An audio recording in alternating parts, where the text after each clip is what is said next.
동남아시아에 위치한 말레이시아는 말레이 반도와 보르노 섬으로 나뉩니다.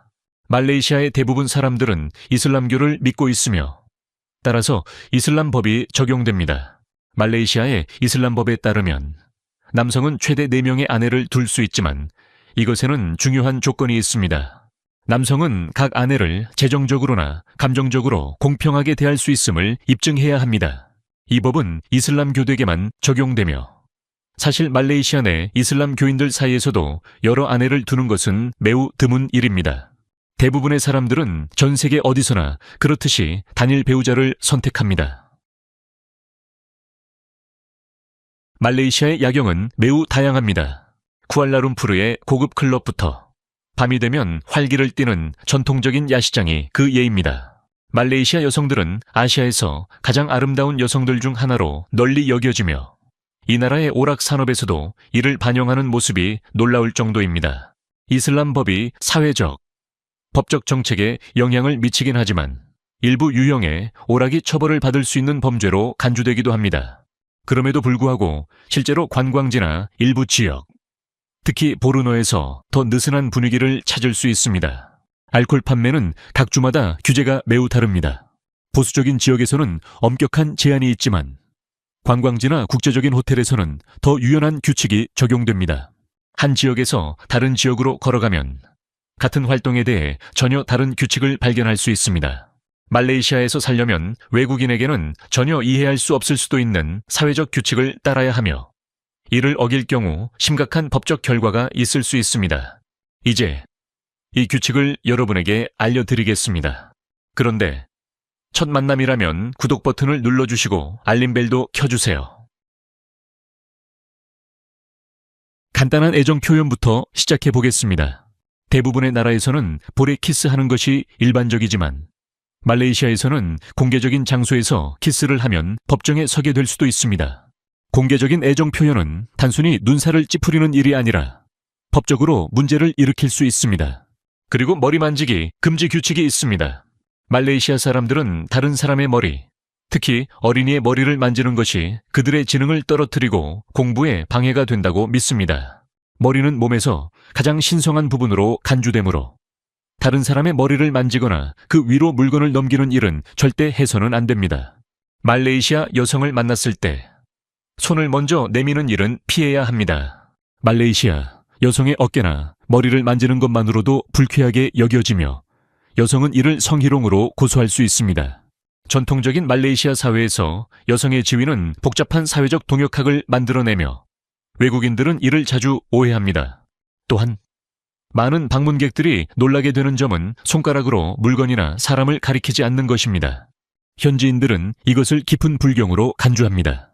대신 말레이시아 사람들은 엄지손가락을 사용하여 방향이나 물건을 가리킵니다. 왼손잡이라면 어려움이 있을 것입니다. 말레이시아 사람들은 손으로 음식을 먹을 때 오른손만 사용합니다. 왼손은 개인 위생 활동에만 사용되기 때문입니다. 자연스레 왼손잡이라면 손으로 먹지 않고 숟가락이나 포크를 사용하는 것이 좋습니다. 운전 규칙 또한 복잡합니다. 말레이시아는 왼쪽 도로에서 오른쪽 핸들 차량을 운전합니다. 하지만 담배 규제는 말레이시아가 공공행동을 얼마나 엄격하게 다루는지를 잘 보여줍니다. 담배는 공공장소에서 금지되며 흡연자는 음식점에서 최소 3m 떨어져 있어야 합니다. 이를 위반하면 최대 10천 링깃의 벌금을 물게 되며 이는 약 2,400달러에 해당합니다. 선물 주는 것도 엄격한 규칙이 있습니다. 칼이나 가위를 선물로 주면 관계를 끊고 싶다는 의미로 받아들여집니다. 또한 아이들에게 개나 돼지 모양의 장난감을 선물하면 이는 종교적인 의미가 있는 동물이므로 피해야 합니다. 말레이시아에서 친구들이 실수로 법을 어기지 않도록 이 영상을 공유해 주세요. 안전하게 여행하고 재미있게 즐길 수 있도록 도와줍니다. 말레이시아 요리에는 대부분의 외국인들이 도전적인 식사를 할 수 있을지 의문을 품게 만드는 음식들이 많지만 현지인들은 이를 자신의 문화에서 필수적인 요리로 여깁니다. 소의 성기 부분으로 만든 수프는 길거리 음식으로 흔히 판매되며 남성의 성욕을 증가시킨다고 믿어집니다. 이 부위는 말려서 썰어 다양한 허브와 함께 요리됩니다. 판매자는 이를 거리에서 공개적으로 준비하며 현지인들에게는 전혀 이상한 일이 아닙니다. 그 다음은 바삭하게 튀긴 벌입니다. 단백질이 풍부하고 독특한 맛이 나며 땅콩과 함께 제공됩니다. 익힌 벌은 날것의 닭고기처럼 맛이 난다고 합니다. 벌에 쏘인 적이 있다면 벌을 입에 넣고 씹는다는 생각이 특히 도전적일 것입니다. 꼬치에 꽂은 개구리도 있습니다. 개구리는 껍질을 벗기고 내장을 제거한 후 비밀 소스로 양념하여 튀긴 뒤 꼬치에 꽂아 길거리에서 팔립니다. 이렇게 준비된 개구리를 보는 것만으로도 강한 시각적 충격을 받게 됩니다. 하지만 가장 유명한 도전적인 음식은 두리안입니다. 두리안 중에서도 무상킹 두리안은 다른 나라 두리안보다 우수하다고 여겨지지만 그 강한 냄새로 인해 대부분의 호텔에서는 반입이 금지됩니다. 말레이시아는 심지어 외교적인 목적에서도 두리안을 활용할 정도입니다. 악취. 나는 두부는 이름 그대로 그 악취를 발산합니다. 길거리에서 팔리기 시작하면 그 냄새는 거리 끝까지 퍼집니다. 말레이시아 시장에서는 여러 가지 변형이 있으며 자신의 취향에 맞는 강도를 선택할 수 있습니다. 바삭하게 튀긴 돼지 뇌는 소금, 후추, 허브, 전통적인 향신료와 섞어 튀겨 바삭하게 만듭니다. 그 준비 과정은 꽤 복잡하고 현지인들에게는 별미로 여겨집니다. 아마도 가장 도전적인 것은 사고 그럽입니다. 말레이시아 사람들은 이 음식을 진정한 별미로 여깁니다. 놀라운 점은 이 생물을 먹을 때 머리를 비틀어 떼어내고 살아있는 채로 삼킨다는 점입니다. 현지인들은 이 음식이 비타민, 미네랄, 좋은 지방이 풍부하고 다른 고기보다 콜레스테롤이 적다고 믿고 있습니다. 이 음식들 중에서 여러분은 어떤 걸 먹을 수 있을까요? 하나는 튀긴 벌, 둘은 두리안, 셋은 악취, 나는 두부, 아니면 제로. 그냥 다른 사람이 시도하는 걸 보는 걸로 만족할까요? 댓글로 알려주세요.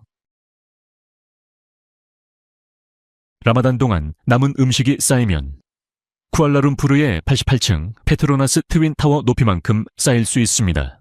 말레이시아의 고용 폐기물 관리 기관에 따르면 말레이시아는 하루에 약 39톤 톤의 폐기물을 발생시키며 그중 17천 톤이 음식물 쓰레기입니다. 그중 3천 톤은 완전히 먹을 수 있는 음식으로 이는 하루에 약 290만 명을 먹일 수 있는 양입니다. 이는 말레이시아의 낮은 과일과 채소 소비율을 알게 되면 더욱 중요해집니다. 말레이시아 성인의 6%만이 충분한 과일과 채소를 소비하며 이는 변비를 비롯한 건강 문제를 일으킵니다. 많은 말레이시아 사람들에게 라마단은 더 많은 채소를 먹고 식습관을 재정비하는 기회가 됩니다. 라마단 동안 이슬람교도들은 한 달 동안 금식하지만 대부분 사람들이 상상하는 것처럼 채식만 하거나 채소만 먹는 것은 아닙니다. 많은 사람들이 여전히 고기를 먹으며 단지 식사는 줄어들고 낮 동안 금식을 하고 해가 진 후에는 정상적으로 식사를 합니다. 이달은 또한 밤에 일어나 성서를 읽고 하루에 5번 기도하며 정기적으로 모스크에 가고 자선 활동에 참여하고 죄를 피하며 경제적으로 여유가 있는 사람은 메카로 순례를 떠납니다. 말레이시아의 철도 시스템은 많은 사람들이 생각하는 것보다 훨씬 발전되어 있으며 동남아시아에서 독특한 특징이 하나 있습니다. ETS 정의기차 서비스는 시속 140km로 달리며 쿠알라룸푸르에서 페낭까지 단 4시간 만에 이동할 수 있습니다. 이는 말레이시아의 혼잡한 도로에서 운전하는 것보다 더 빠릅니다. 새롭게 시작된 MRT, 푸트라자야 노선은 동남아시아에서 가장 긴 자동화된 기차 시스템으로 7km를 자랑합니다. 그러나 말레이시아의 기차 시스템을 진정으로 매력적으로 만드는 점은 바로 여성 전용으로 지정된 분홍색 기차입니다. KTM 코무터는 말레이시아에서 가장 인기 있는 기차 시스템 중 하나로 여성 전용 칸을 따로 마련해 두었습니다. 이 기차는 밝은 분홍색으로 칠해져 있고 명확한 경고 표지판이 붙어 있습니다. 남성이 실수로 이 칸에 들어가더라도 법적 처벌은 없지만 말레이시아 사람들은 이 규칙을 매우 존중해서 위반 사례는 극히 드뭅니다. 여성 전용 칸 시스템은 말레이시아가 성별 관계와 공공안전에 대해 얼마나 복잡하게 접근하는지를 잘 보여줍니다. 이 시스템은 여성들이 대중교통에서 겪을 수 있는 괴롭힘을 인정하고 문화적 민감성을 존중하면서 실용적인 해결책을 제공합니다. 분홍색은 단순한 장식이 아니라 여성들에게 안전한 공간을 만들어주는 시각적인 신호입니다. 2009년 9월 9일 쿠알라룸푸르의 티아누 사원에서 말레이시아의 전통과 실용성이 완벽하게 결합된 특별한 일이 일어났습니다. 99쌍의 커플이 동시에 결혼식을 올렸습니다. 이 결혼식은 단순한 홍보 이벤트가 아니었습니다. 중국 문화에서 9는 장수와 영원한 행복을 상징하는 숫자이기 때문에 9909는 결혼식의 아주 길한 날짜로 여겨졌습니다. 커플들은 전통적인 붉은 결혼복과 현대적인 흰색 드레스, 검은 양복을 입고 말레이시아 문화의 융합을 시각적으로 보여주었습니다. 티안후 사원은 꽃과 촛불, 축하 음악으로 꾸며졌고 가족과 친구들, 그리고 승려들의 입회 아래 99쌍의 커플이 평생의 약속을 다짐했습니다. 모든 커플이 첫 키스를 나누고 수백 명의 사람들이 박수로 축하하는 장면은 매우 낭만적이고 웅장했습니다. 이 결혼식에는 실용적인 측면도 있었습니다. 대규모 결혼식은 커플들이 비용을 크게 절감할 수 있게 도와주고 공동체 의식을 강화하는 효과도 있었습니다. 개인적인 결혼식을 치르는 대신 커플들은 비용을 나누고 사랑과 문화가 완벽하게 어우러진 특별한 행사에 참여하게 되었습니다. 세무르나 근처의 투르콰이즈 바다에서는 동남아시아의 베네치아라고 불리는 장소를 찾을 수 있습니다. 물 위에 떠있는 아름다운 기둥집들이 작은 나무 다리로 연결되어 있습니다. 하지만 이곳은 단순한 관광지가 아니라 세계에서 마지막 남은 유목바다 부족이 살고 있는 곳입니다. 바자우 라우트족, 즉 동남아시아의 바다 집시들은 현대 사회에서 거의 신화처럼 여겨지는 삶을 살아가고 있습니다. 이들은 공식적인 국적도 없고 땅도 소유하지 않으며 대부분의 시간을 바다에서 보냅니다. 이들의 삶은 단순히 대안적인 삶의 방식이 아니라 몇 세대에 걸쳐 전해 내려온 조상들의 전통입니다. 바자우라우트족의 특별한 점은 그들의 초인적인 잠수 능력입니다. 많은 사람들이 한 번의 숨으로 5분 이상 잠수를 할 수 있으며 65피트 이상 깊이 잠수할 수 있습니다. 이들의 능력은 선진국의 전문 자유 잠수자들과 견줄만 하지만 바자우라우트족에게는 단순히 생존을 위한 기술일 뿐입니다. 과학적 연구에 따르면 이들의 비장이 보통 사람보다 50% 더 크며 이는 잠수 중 산소를 더 오래 저장할 수 있게 해주는 독특한 진화적 적응입니다. 바자우라우트족의 일상은 현대 사회의 리듬과 완전히 다릅니다. 그들에게는 알람 시계도, 자동차도, 지하철도 없습니다. 매일 아침 그들은 바다 위에서 일출을 맞이하고 저녁에는 아름다운 석양을 바라보며 하루를 마무리합니다. 슈퍼마켓 대신 집 바로 앞에서 물고기를 잡습니다. 공식적인 학교 대신 바자우의 아이들은 5살부터 배를 젓고 창으로 물고기를 잡는 법을 배우며 걷는 법을 배우기 전에 수영을 익힙니다. 이 공동체는 현대 생활, 재산 소유, 국가 정체성에 대해 우리가 당연하게 여기는 모든 것을 도전하는 삶의 방식을 제시합니다. 새벽 1시, 대부분의 사람들이 잠자고 있을 때 말레이시아 남부의 조호르바루에서 독특한 시장이 활기를 띱니다. 파사카라스, 즉 녹슬 시장은 일반적인 야시장과는 다릅니다. 이 시장은 신선한 농산물이나 새로운 물건을 파는 곳이 아니라 중고 물품, 골동품, 고장난 물건, 버려진 물건들을 파는 곳입니다. 이 시장은 독특한 현지인, 관광객, 그리고 진지한 골동품 사냥꾼들이 모여들며 모두 버려진 물건들 속에서 보물을 찾으려고 합니다. 1960년대 카세트 플레이어나 벽시계, 회전식 전화기, 빈티지 라디오, 필름 카메라, 금속 간판, 빈티지 장난감, 오래된 군복 등 다양한 물건을 찾을 수 있습니다. 이 시장이 진정으로 매력적인 점은 보물 사냥의 측면입니다. 많은 물건들이 한눈에 보기에는 쓸모없는 것처럼 보이지만 올바른 사람에게는 특별한 의미나 수집 가치, 예술적 가치를 지닙니다. 일부 방문객들은 미술 작품을 저렴한 가격에 발견하거나 수백 또는 수천 달러의 가치가 있을 수 있는 골동품을 2-3 말레이시아 링깃에 구입하기도 했습니다. 이 시장의 분위기는 고요하고 비밀스러우며 작은 천막과 흐릿한 조명, 조용한 분위기 속에서 운영됩니다. 밤에 운영되므로 진지한 쇼핑객들은 손전등과 천 가방을 챙겨서 땅에 놓인 물건들을 뒤지며 시간을 보냅니다. 이 시장은 상업과 소비에 대해 전혀 다른 접근 방식을 제시합니다. 밝고 정돈된 소매 경험 대신 파사카라스는 지식, 인내, 운이 무엇을 발견할지 결정짓는 날 것 그대로의 보물 사냥 경험을 제공합니다. 말레이시아는 열대 관광지로만 알려져 있지만 사실 자동차 산업의 강국으로도 자리 잡았습니다. 이 나라는 매년 70만 대 이상의 차량을 판매하여 동남아시아에서 두 번째로 큰 자동차 시장을 형성하고 있으며 인도네시아에 이어 1위입니다. 하지만 이는 단순히 판매량에 관한 이야기가 아닙니다. 말레이시아는 세계에서 가장 창의적인 자동차 개조 문화를 발전시킨 나라 중 하나입니다. 쿠알라룸푸르를 거닐다 보면 현대적인 LED 시스템, 대형 스포일러, 고급 음향 시스템이 장착된 혼다, 토요타, 닛산 차량들을 자주 볼 수 있습니다. 말레이시아 자동차 사회는 개조 대회를 개최하며 이 대회에는 수천 명이 참가합니다. 이들은 단순한 취미가 아니라 자신들의 차량을 창의적인 표현을 위한 캔버스로 여기는 진지한 자동차 예술가들입니다.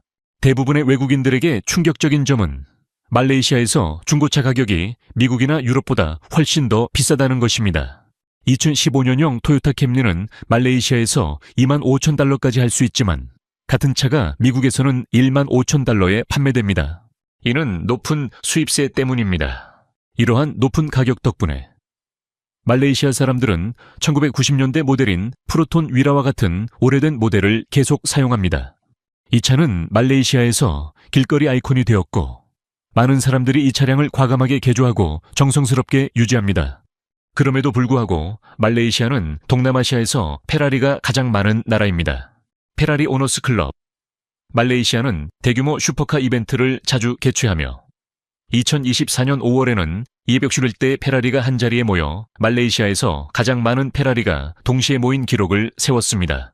이 자동차 열풍은 말레이시아 문화에서 중요한 의미를 지니며 경제적 조건이 어려워도 공학, 장인 정신, 개인적 표현에 대한 깊은 감사를 보여줍니다. 말레이시아에는 많은 사람들이 이 나라와 연결되지 않는 건축적 및 자연적 거인들이 존재합니다.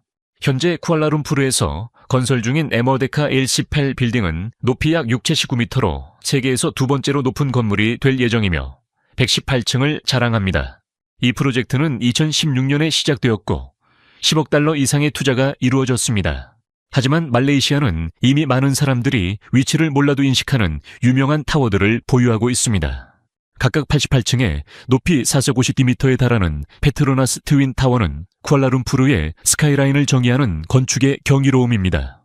두 타워를 연결하는 스카이브리지는 지상 170m 높이에 위치해 있어 방문자들에게 숨막히는 경험을 선사하며 쿠알라룸푸르를 방문하는 사람들에게 꼭 필요한 명소로 자리 잡았습니다. 말레이시아의 자연 거인들도 마찬가지로 인상 깊고 더욱 독특합니다. 말레이시아 숲속에는 세계에서 가장 큰 꽃인 라플레시아가 숨겨져 있습니다. 라플레시아는 지름이 최대 1m에 달하고 무게는 10kg에 이를 수 있습니다. 현지인들은 이 꽃을 시체꽃 또는 고기꽃이라 부르며 곤충을 유인해 수분을 위해 발산하는 악취로 알려져 있습니다. 이 나라는 또한 세계에서 가장 큰 잎을 자랑하는 식물을 보유하고 있습니다.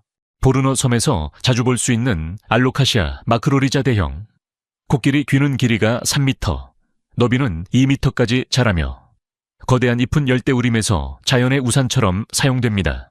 삽에 위치한 키나발루 산은 아시아에서 세 번째로 높은 산으로 높이는 4,000m를 조금 넘습니다.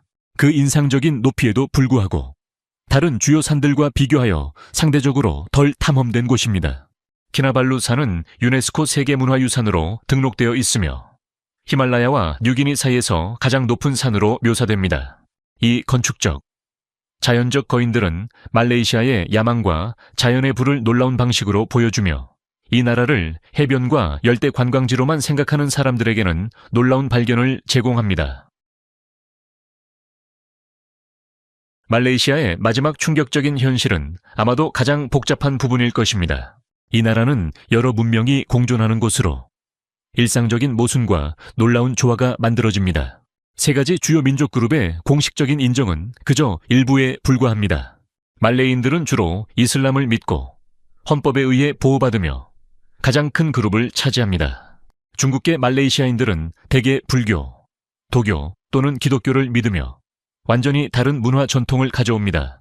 인도계 말레이시아인들은 대부분 힌두교를 믿고 일부는 기독교와 이슬람을 믿습니다.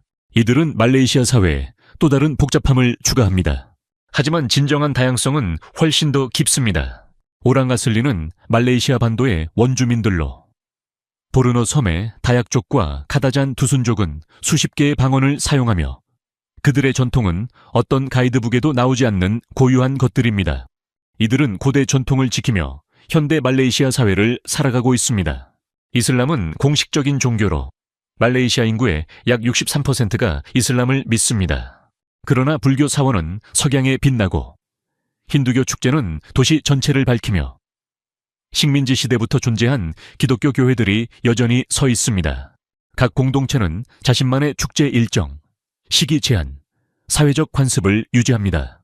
이로 인해 말레이시아 사회는 이웃들이 전혀 다른 휴일을 기념하고 다른 시기 법을 따르며 다른 가족 구조를 가지고 있는 모습을 볼 수 있는 곳이 됩니다. 말레이시아 아이들은 자연스럽게 여러 언어를 구사하며 상황에 맞춰 바하사, 말레이시아어, 영어, 중국어, 타밀어 및 다양한 지역 방언을 넘나듭니다. 결과적으로 말레이시아는 결코 완전히 섞이지 않지만 끊임없이 혼합되는 문화적 칵테일을 보여줍니다. 각 공동체는 고유한 정체성을 유지하면서도 전 세계 어느 곳에서도 볼 수 없는 방식으로 말레이시아라는 더 큰 정체성에 기여하고 있습니다. 이 12가지 충격적인 사실은 말레이시아가 대부분 사람들이 상상하는 것보다 훨씬 더 복잡하고 모순적이며 매혹적이라는 것을 보여줍니다. 법적으로 허용된 다처제에서 분홍색 기차 칸, 바다 유목민에서 건축 거인까지 이 나라는 동남아시아 생활에 대한 모든 가정을 도전합니다. 말레이시아를 진정으로 독특하게 만드는 것은 어떤 하나의 사실이 아니라 바로 이러한 모든 모순들이 어떻게 공존하는가입니다. 고대 전통이 현대 기술과 만나는 곳, 여러 법 체계가 동시에 운영되는 곳, 복잡한 문화적 규칙 속에서 사람들이 동남아시아에서 가장 역동적인 경제 중 하나를 구축해가는 사회입니다. 말레이시아에 대해 무엇이 가장 충격적이었나요? 가장 믿을 수 없는 사실이 무엇인지 댓글로 공유해 주세요. 우리는 항상 여러분의 이야기를 듣고 싶습니다. 구독 버튼을 눌러주시고 알림벨을 켜시면 다음 영상에서 또 만날 수 있습니다. 오늘 함께 해주셔서 감사합니다. 즐거우셨기를 바랍니다. 여러분의 응원은 정말 큰 의미가 됩니다. 행운을 기원합니다. 시청해 주셔서 감사합니다. 이 영상이 유익하셨다면 좋아요와 구독, 그리고 알림 설정까지 잊지 말고 눌러주세요. 새로운 영상을 놓치지 마세요. 다음 영상에서 만나요.